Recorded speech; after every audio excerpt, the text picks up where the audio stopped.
বেনাৰৰ পিছত আমি থাকি সকলোকে অনুৰোধ মোবাইল লাইট জ্বলাই লওক। তাহানি 2020 চনৰ 15 ডিচেম্বৰ দিনাখন যেতিয়া আমি চৰকাৰ গঠন কৰিছোঁ, তাৰ আগতে আমি BTC থকা 35,84,000 জনসাধাৰণক, সকলো ভাৰতীয় নাগৰিকক, BTC-বাসীক আমি এটা প্ৰতিশ্ৰুতি দিছিলোঁ যে আমি BTCৰ শাসনভাৰত যদি আহে UPPL দলে, তেতিয়া BTC থকা সকলো জাতি জনগোষ্ঠীক সামৰি শান্তি সমন্বয় ঐক্যতাৰ কাৰণে কাম কৰিম।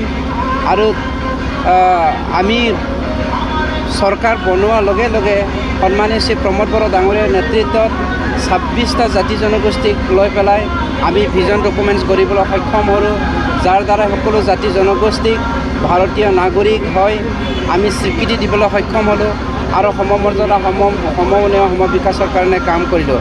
আজি যিটো আমাৰ ৰেলী, সেইটো হ'ল শান্তি আৰু সমন্বয়ৰ ৰেলী, ঐক্যতাৰ ৰেলী। গতিকে ইয়াৰ দ্বাৰাই আমি প্ৰমাণ দেখুৱাব কৰিছোঁ বিশ্ববাসীক হয় BTCক যি মানুহে ভুল এটা ধাৰণা লৈছিল যে BTCত সদায় অশান্তিয়ে চলি থাকে আৰু এটা জাতি আন জাতিৰ লগত মিল নাই, এই কথাটো আমি স্পষ্ট কৰিবৰ কাৰণে সকলো জাতি জনগোষ্ঠীক আপোনালোকৰ মাধ্যমেৰে, আজিৰ শান্তিৰ যাত্ৰা সমন্বয়ৰ যাত্ৰাৰ মাধ্যমেৰে আমি দেখুৱাবলৈ সক্ষম হৈছোঁ যে 26টা জাতি জনগোষ্ঠী আজি একগোট হৈ পেলাই শান্তিৰ যাত্ৰাত ভাগ লৈছোঁ। আৰু প্ৰমোদ বড়ো ডাঙৰীয়াৰ নেতৃত্বত UPPL দলে কেৱল মাত্ৰ বিকল্প এটা দল হিচাপে আজি কৰিবলৈ সক্ষম হৈছোঁ, যি দলে আজি শান্তি সমন্বয় ঐক্যতা আনিবলৈ সক্ষম হৈছে। এইটো আমাৰ দলীয় এটা এজেণ্ডা। আমি যোৱা 4.5 বছৰ অতিক্ৰম কৰাৰ পিছত UPPL মডেলৰ যি ৰাজনীতি আমি আৰম্ভ কৰিছোঁ, তো UPPL মডেলৰ পলিটিক্স আৰম্ভ কৰাৰ সময়ত চৰকাৰেও আজি UPPL মডেলত আমি আৰম্ভ কৰিছোঁ। UPPL এটা শান্তি বিচাৰিছে। আজি এই শান্তিটো বিচাৰি BTR ৰেকৰ্ড হোৱাৰ পিছত জাতি জনগোষ্ঠীৰ মাজত যি এটা সমন্বয় গঢ়ি তোলাৰ কাৰণে আজি আমি সফল হৈছোঁ।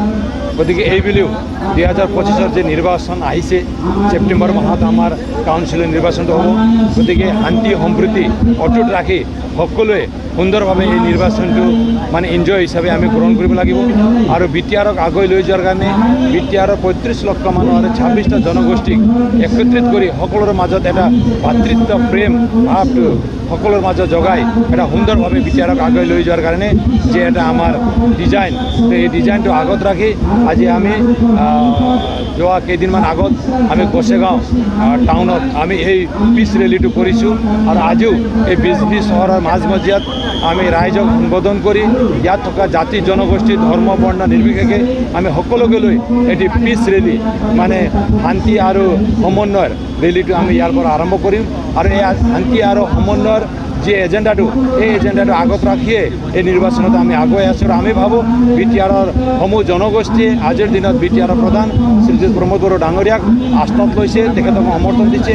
আৰু অহা দিনতো তেখেতৰ লগত থাকি সুন্দৰ BTR নিৰ্মাণ কৰাৰ কাৰণে, সম্প্ৰীতিৰ BTR গঢ়ি তোলাৰ কাৰণে, প্ৰগতিৰ BTR হিচাপে বা BTRত পাৰ্মানেণ্ট এটা পিচটো যি আজি আমি আনিবলৈ সক্ষম হ'লোঁ। আৰু এইটো ভৱিষ্যতলৈকে মানে এনেকৈ ৰখাৰ কাৰণে আমাক সমৰ্থন দিব। আৰু চৰকাৰ হিচাপে আমাৰ যি দায়িত্বটো আছে, BTR কাউন্সিলৰ এজন মানে নেতৃত্ব হিচাপে আমাৰ BTR প্ৰধানে যি ধৰণে কাম কৰি আছে, এইটো আগন্তুক দিনত এনেকৈ ৰাইজৰ সেৱা কৰি যাব পাৰিম। আৰু ৰাইজৰ লগত থাকি ৰাইজৰ কাম কৰি জনগোষ্ঠীসকলৰ সমস্যাবিলাক সমাধান কৰি এইবিলাক আগুৱাই লৈ যাব পাৰিম। তাৰ কাৰণে আমি কাম কৰাৰ উদ্দেশ্যটো আগত ৰাখি শান্তিৰ উদ্দেশ্যটো লৈহে বিশেষকৈ এই ৰেলীটো আমি আৰম্ভ কৰিছোঁ। যিকোনো খবৰৰ বাবে যোগাযোগ কৰক 7099017330 লগতে 7099017110 নম্বৰত।